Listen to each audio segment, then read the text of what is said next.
Ready?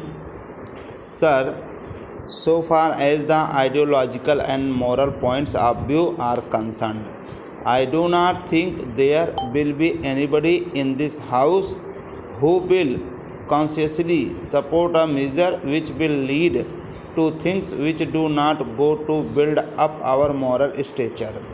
But the position that I see here is this, or rather, the spirit of the resolution is this. When there is a certain evil existing, are we to leave it as it is? Or should we try to bring it under control? That is the issue before us now. If an impression has been created by some speeches that we are now introducing a measure which will encourage lotteries and other such things that pertain to lotteries, then I respectfully submit that I do not accept that interpretation. There are lotteries and there is this spirit in our people which makes them spend lakhs and crores. Let us bring it under certain discipline and let us use that money for some good purposes. That is what we have been doing so far as provision is concerned. We have it in some states and gradually we are eliminating it.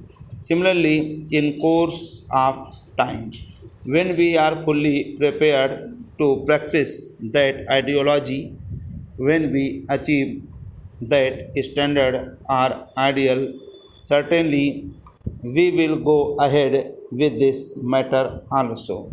Sir, we do not subscribe to the view that a person who has committed a wrong should be given corporal punishment or that he should be sent to jail. But have we abolished these things? Let us understand the world and the circumstances in which we live.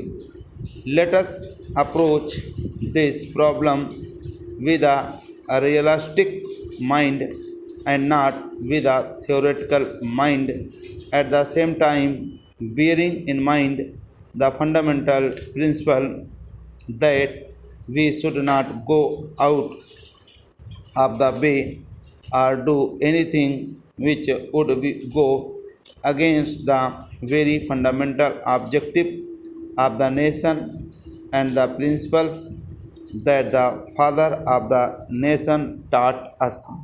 Having that in mind, I feel that the opposition to this resolution is unwarranted.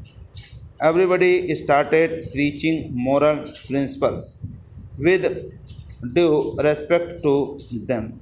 I may say that all of us know something about that, but let us concentrate on the problem that we have to face. Let us bear that in mind, and then I think the details may be worked out. I am sure the finance minister, who is a very strict man in such matters, can do it, for he has very wisely come out with his proposal so far as prize bonds are concerned. My honorable friend, who is representing him now here, may try to interpret it and say they do not use the whole money. One of the honorable friends said there is no loss, but there is loss of interest to that person. So, this sort of thing is something which would appeal to the spirit of chance, which you may call the desire to get something without much hardship or any labor. Sir, I congratulate the honorable member for bringing forward this resolution. This is a very good resolution. Firstly, this resolution seeks to delete the right to property from the Constitution. Secondly, it wants that the right to employment should be inserted in the Constitution. As far as right to property is concerned, we are already complaining that the bureaucracy is overriding the legislature and the parliamentarians.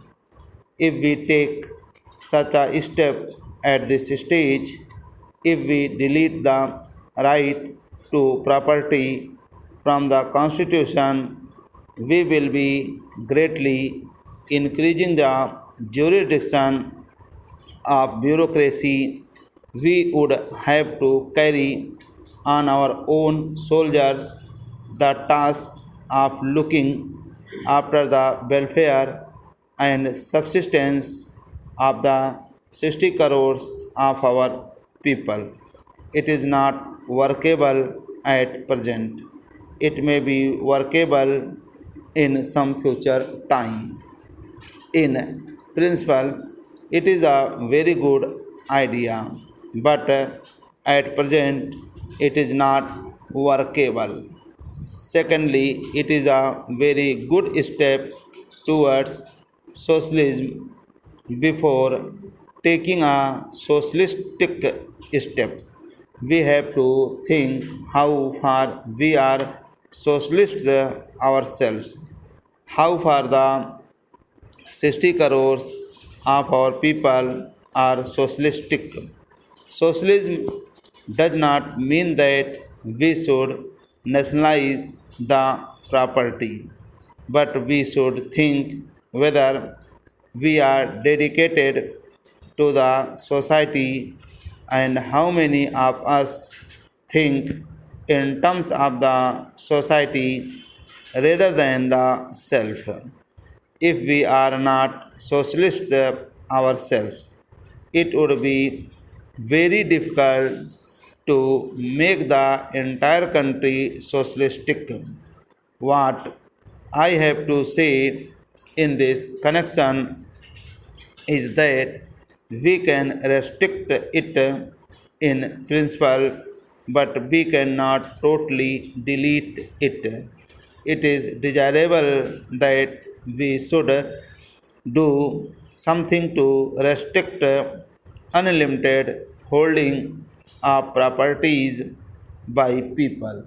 Now, there is general feeling among the people in the rural areas that government has taken lands from them, but it is not doing anything for limiting the extent of properties in the cities. I think this is a very reasonable thing, because when we could take lands from the rural people, why not we do something about limiting the properties in the cities?